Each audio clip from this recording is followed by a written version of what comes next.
After nearly 80 days without holding a press conference, President Biden is standing before the reporters this evening, still going on, at last I checked during the break.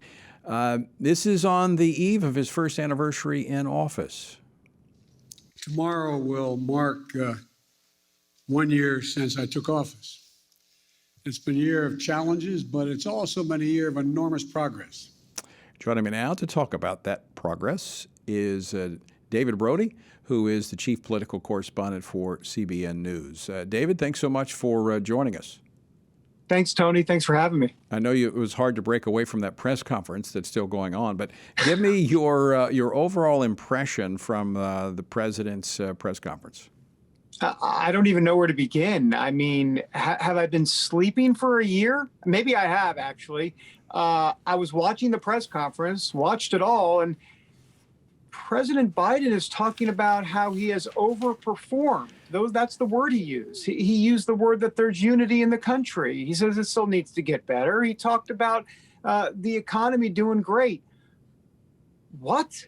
Yeah, that was actually the quote I wanted to ask you about. Is that the president said he didn't overpromise. We've actually made enormous progress.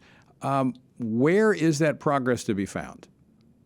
Well, hold on for a moment. If you have an hour and a half, I'll think about it, and then I won't have an answer for you, Tony. I don't know the answer. I mean, he went through all of the problems in the economy, and then at the end said we're making progress. And then so he's all over the place. I mean, then he talks about how it's all going to be solved with the Build Back Better program. He wants to, first of all, he used the word recalibrate the Federal Reserve, which I think people just go, it's right over their heads, and they go, who cares about that?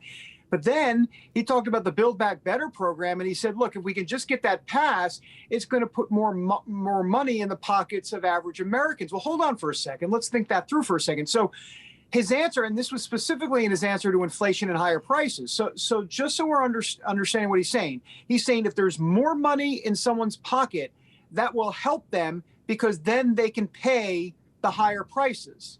In other words, there was no sense that inflation was going to end anytime soon. The higher prices were going to end anytime soon. The supply chain was going to end anytime soon. It was just, we'll give you some more money so you can pay some more money for higher prices. He was asked, Tony, this is crazy, Tony. He was asked specifically about the duration of this inflation, and he did not respond to that question.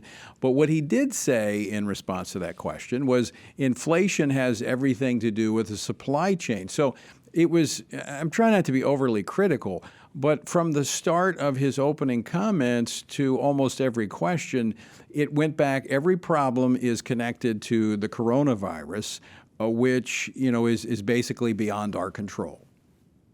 Right. And here's the other problem. He'd never talked about, and he was really never asked, but he never talked about vaccine mandates. And why is that important? Well, here's why. If you want the poll numbers to increase, if you're President Biden, your poll numbers have cratered among independents. Let's forget the right and the left for a moment. Let's talk about in the middle here, these independents. You've gone from 60% approval a year ago with independents to 33% is the latest poll today. You are horrible with independents. Well, the independents have a problem with these unconstitutional vaccine mandates. So if you want to, from a political standpoint at least, figure out a way to get your numbers up and maybe save your presidency, you would think you would address something head on as it relates to the vaccine mandates. I don't think it's all about the economy. I think it's all related, obviously, the supply chain, the vaccine mandates, the economy. But you've got to address this tyrannical view, if you will, that you've had, at least address it to some degree to get the independents back with you. He never did that whatsoever, Tony. Well, he was also asked the question of, are you going to change your definition of fully vaccinated? Will you now say that it requires 3 shots, the 2 shots plus a booster? And I'm not sure how he actually responded. He said yes. But he was just all over the map in responding to that question. I want to turn, David, before we run out of time, to foreign policy front, because that's where, we don't focus a lot on it, but it's quite significant, I think, especially right now with what we see happening with Russia. He said that if Russia makes this invasion that they're saying that they may do, he said he will put on him sanctions like he's never seen before. Does this administration, in wake of its foreign policy debacles like Afghanistan, really carry a big stick with countries like Russia, North Korea, and China? They really don't, Tony. I mean, so Biden can talk about sanctions all he wants, and these, I feel like he was Trump for a moment, these big, beautiful sanctions, the biggest you've ever seen. But the truth of the matter is that there's no respect. I mean, Putin doesn't respect Biden. And that's the name of the game, Tony, in international foreign policy. I mean, if you lose the respect and you don't feel like that person is going to do much of anything, well, then you're done. And I'm not quite sure sanctions are the answer at this point. I mean, obviously, clearly they are to a degree, but Donald Trump did plenty of sanctions against Putin at the time. So I'm not sure sanctions are going to work with Putin.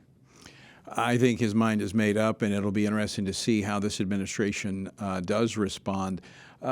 Looking at these press conferences, what do you think about the small number of press availabilities or press conferences that this president had held? Well, this White House is clearly protecting him, and I'll be honest with you.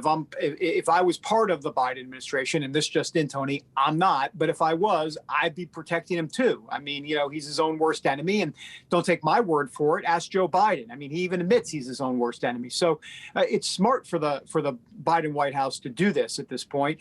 But I'll be honest with you. I thought the questions today to Biden were okay. They weren't great. They could have been much better. There was a lot on Russia. There was an interesting question there by Kirsten Welker from NBC at the end, asking Biden specifically about that Georgia speech he gave the other day that was very divisive, when he asked people to choose between, are you a Bull Con or George Wallace, that type of thing, and basically implying that if you're against his voting rights bill, you're a racist. And he said no, he wasn't trying to say that, but then he basically went ahead and repeated exactly what he said in Georgia. So that was interesting. David Brody, always great to talk with you. Thanks so much for joining us. Appreciate all you and CBN do. You bet, Tony. All right.